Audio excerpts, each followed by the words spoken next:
If you start with life is generally preferable to death, health is generally preferable to sickness, happiness is generally preferable to sadness, none of these are absolute locked in stone rules.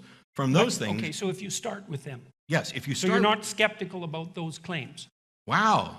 Well, I'm asking. You know, I came out and said that I wasn't going to be trying to straw man you left and right.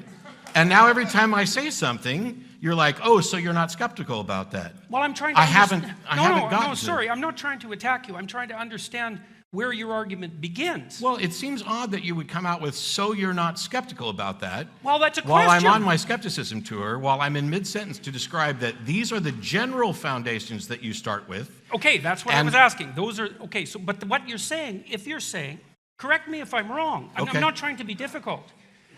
You're saying that those are your starting positions. Those are the things that you accept. I'm saying they can be. Faith. No. Oh, you have a rationale for them. Yes. Let's hear it. You already have.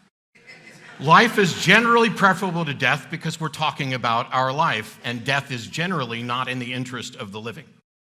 It can be an exception. This is the point that I was getting to. So you could start with those foundations. You could start with any three that you found.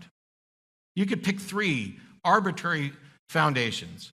And the one aspect that makes a secular moral system distinct from religious pronouncements and divine command theory and those sorts of things is that the secular moral system has as its goal the object of getting better at getting better, which means if you find out that one of your foundations is wrong or in conflict with something else, you can now change that. You could start with death as preferable to life, and then when you find out that it's not working that well, you change that foundation.